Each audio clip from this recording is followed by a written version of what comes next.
jarak, mencuci tangan, menghindari kerumunan, membatasi mobilitas dan interaksi, serta menghindari makan bersama. Satuan Kerja Khusus Pelaksana Kegiatan Usaha Hulu Minyak dan Gas Bumi SKK Migas Wilayah Kalimantan dan Sulawesi, Kalsul, menggelar kegiatan yang dihadiri 35 awak media cetak, online dan radio bertempat di Ballroom Hotel Novotel, Selasa, tanggal 12 Oktober tahun 2021.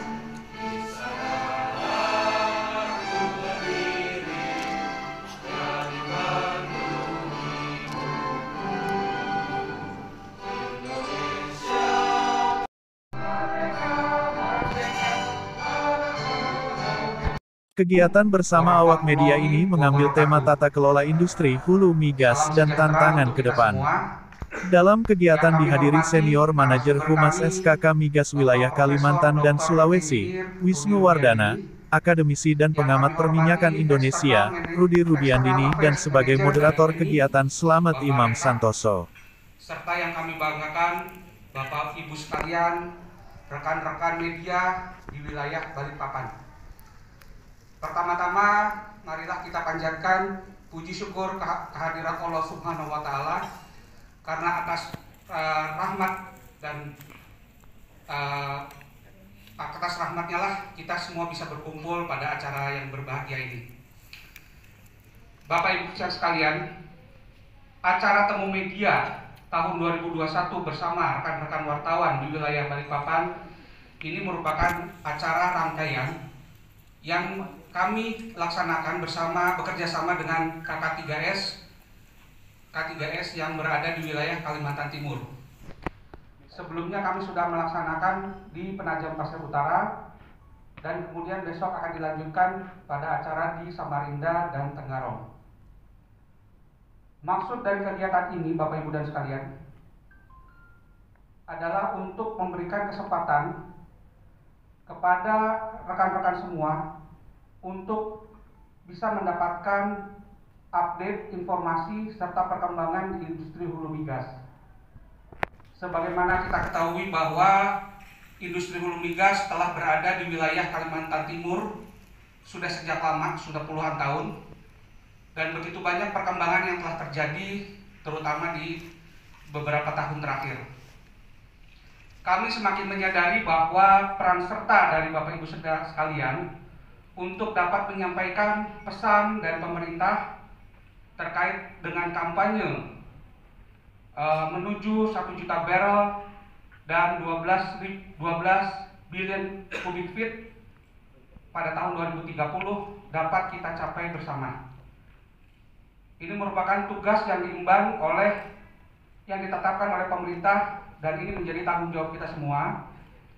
Dan kami sangat berharap bahwa Bapak Ibu sekalian, rekan-rekan media dapat menyampaikan informasi, dapat menyampaikan pesan-pesan dari pemerintah, dapat menyampaikan berita-berita yang berimbang terkait dengan perkembangan industri hulu migas, sehingga masyarakat dapat lebih memahami dan lebih mendukung terkait dengan kegiatan kami, kegiatan hulu migas terkait pada saat melakukan eksplorasi di wilayah Kalimantan Timur dan di wilayah Kalimantan secara luas.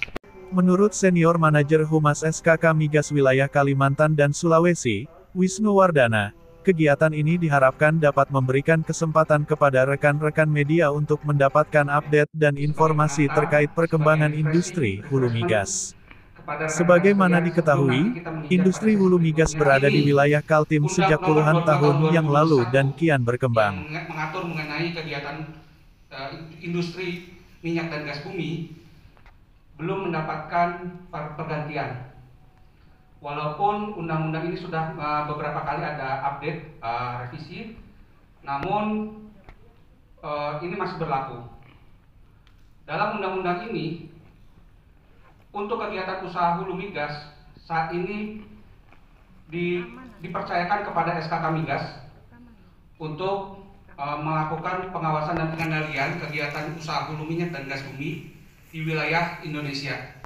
Antara kontraktor dengan pemerintah, termasuk yang berasal dari kontrak karya atau kontrak of work dalam pelaksanaan kegiatan usaha hulu minyak dan gas bumi. Jadi Bapak Ibu sekalian, Kalimantan Timur, dan kemudian lanjut ke offshore di Kalimantan Selatan. Masih ada di wilayah Senorok, Luwuk. Di situ juga terdapat potensi gas yang cukup besar, namun dia terisolasi di atas ya. Nah, berbahagialah Bapak Ibu sekalian yang tinggal di wilayah Kalimantan bagian timur, karena dengan adanya potensi cadangan migas yang masih kita kembangkan, maka kita tetap berharap bahwa perekonomian akan terus berputar di wilayah ini. Angka 131,2 MMBOE dari atau sekitar 21,11% dari target sebesar 625 MMBOE. Peran serta media untuk menyampaikan pesan dari pemerintah terkait dengan kampanye mengawal langkah mewujudkan target produksi 1 juta barel minyak per hari dan 12 miliar standar kaki kubik gas per hari BSCF dapat tercapai pada 2030. Salah satunya dengan mempertahankan tingkat produksi migas nasional pada 2021. Mari kita mulai bahwa pagi ini saya akan menyampaikan tentang tata kelola industri hulu migas dan tantangan ke depan. Bahwa kita memiliki topik yang menarik ini dimulai dengan beberapa poin. Pertama yaitu proses bisnis minyak dan gas bumi, kemudian tantangan ke depan dan industri migas di Kalimantan atau di Kalsel, Kalimantan Sulawesi. 3 poin ini sangat penting untuk saudara-saudara ketahui agar kita secara komprehensif bisa memahami apa-apa yang terjadi sekeliling kita di Kalimantan dan Sulawesi. Kita lihat yang pertama misalnya proses bisnis minyak dan gas bumi. Kita akan lihat nanti tentang kegiatan hulu dan hilir, apa perbedaannya, kemudian usaha penunjang bisnis hulu migas, kemudian ciri-ciri dan peluang bisnis hulu migas, pemanfaatan bisnis hulu migas untuk bangsa. Itu apa yang dimaksud. Kalau kita lihat yang pertama tentang kegiatan usaha hulu migas, saudara bisa lihat di sini ada reservoir di bawah tanah yang secara 3-dimensional bisa kita peroleh dari hasil seismik. Kehadiran daripada industri migas di awal-awal Republik yang tebal sekali.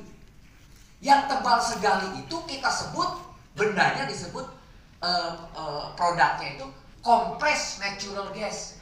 Gas yang bertekanan sangat-sangat tinggi gitu. Tetapi kalau di bahasa Indonesia kan gas bertekanan sangat tinggi, nggak akan ada yang beli.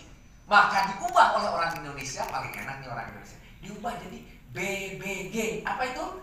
Bahan bakar gas. Nggak kedengaran tekanannya.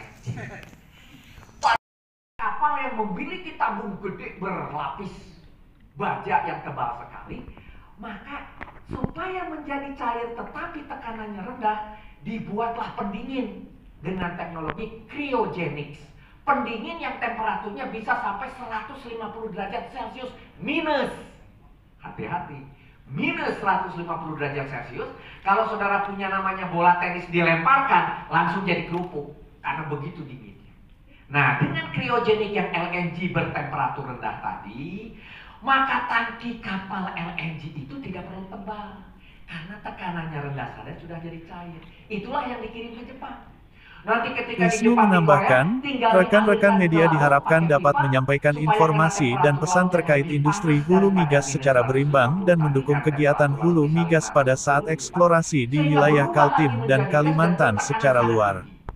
Merupakan salah satu pemain baru di wilayah ini, dan mereka memang saat ini mengembangkan lapangan gas. Di lapangan gasnya tapi cukup besar, seperti yang presentasi yang telah disampaikan itu, dia punya posisi di 10 besar ya.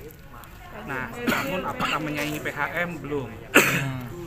Kemudian bagaimanapun kalau misalkan mau mengembangkan lapangan yang dimiliki oleh Eni, kita juga terbentur pada masalah yang pertama adalah biaya harga jualnya berapa, dan kemudian tujuan pembelinya kemana. Nah, 2 hal itu yang kemudian akan kalau misalkan kondisinya atraktif, maka mereka akan memproduksi lebih banyak lagi. Nah, saat ini yang kami tunggu itu adalah itu. Soalnya kalau misalkan kita produksikan secara masif tapi dijual dalam negeri kan Demandnya nggak ada, Pak? demandnya saat ini yang masih belum terbentuk gitu ya. Terkait Jadi dengan pandemi ini kan industrinya masih baru bangkit lagi. Nah, salah satu ciri dari ekonomi mulai bangkit itu ya harga minyak. Pada saat pandemi kemarin itu kan kebutuhan energi itu baik itu minyak dan gas itu kan menurun drastis. Ketika kemudian sekarang dianggap bahwa pandemi ini kemudian udah semakin menurun, maka ekonomi mulai menggeliat. Disitulah kemudian terjadi demand terhadap minyak luar biasa, sehingga sekarang harganya udah 90-an sampai 100 itu ya. Sementara kalau untuk gas tidak bisa secepat itu. Gas itu harus dimulai dengan perencanaan lagi. Kemudian calon konsumennya seperti apa, demandnya seperti apa, baru mulai diproduksikan. Bertahap kalau gas.